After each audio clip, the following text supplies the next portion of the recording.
ရိသတ်များအားလုံးပဲမင်္ဂလာပါခင်ဗျာပရိသတ်ရဲ့အချစ်တော်ဖြစ်တဲ့ဒိုလိုလေးမိထက်လူကတော့နေ့တကူမှာသူဖះမှာစွပန်နေတာလေးကိုသူ့ရဲ့မိုင်းသေးမှာတင်ပြီးတော့ဓာတ်ပုံလေးလွှင့်နေဖော်ပြခဲ့ပါတယ်ခင်ဗျာမိထက်လူကအခုဆိုရင်အမေရိကန်ပြောင်းစုစီကိုပြောင်းသွားခဲ့ပါပြီ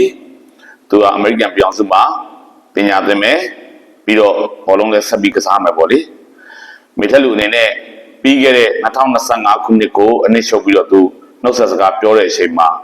သူ့အနေနဲ့စီဂိမ်းပြိုင်ပွဲပေါင်းကစားခွင့်ရခဲ့တယ်ဒါအမှတ်တရဖြစ်ရတယ်ပြီးတော့ပြိုင်ပွဲမှာဂိုးတွေလည်းသွင်းနိုင်ခဲ့တယ်ဒါလည်းအမှတ်တရဖြစ်ရတယ်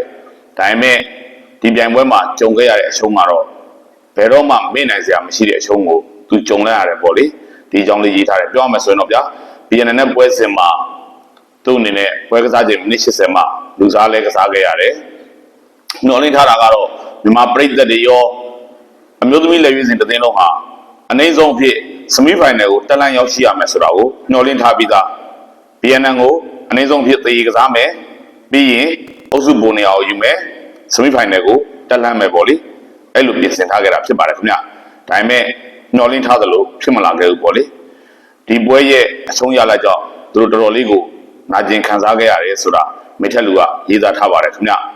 ပြီးတော့သူတို့အနေနဲ့ရှိလာမဲ့2026ခုနှစ်ကိုရောက်ရင်တော့ဒီအလံကိုအားပေးတဲ့သူတွေ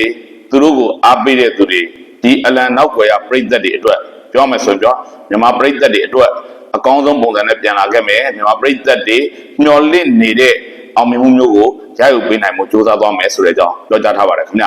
ဟုတ်ကဲ့မိထက်လူက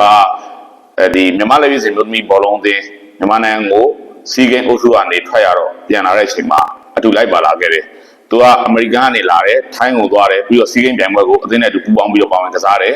အဲ့နောက်မှာအမေရိကန်ကိုထိုင်းရမပြန်ဘူးအသင်းနဲ့အတူမြန်မာနိုင်ငံကိုလိုက်လာခဲ့တယ်မြန်မာနိုင်ငံကိုလိုက်လာပြီးတဲ့နောက်မှာသူဒီကိုရောက်တော့သစ္စာအာမန်နဲ့ AR ကစားတဲ့ပွဲစဉ်ကိုသူသွားပြီးတော့ကြည့်ရှုခဲ့တယ်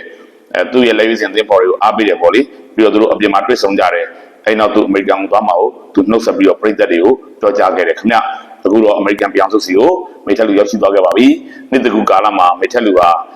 ဖះကိုပြုရင်းနဲ့ဒါဆူတောင်းနေတယ်နှစ်သက်ဆူတောင်းနေတယ်ဆိုတဲ့အကြောင်းပြည်သက်တွေသိရှိအောင်တင်ဆက်ပေးပြပေးလိုက်တာဖြစ်ပါတယ်ခင်ဗျာကြည့်ရှုအားပေးတဲ့ပြည်သက်အားလုံးကိုအထူးပဲကျေးဇူးတင်ရှိပါတယ်ခင်ဗျာ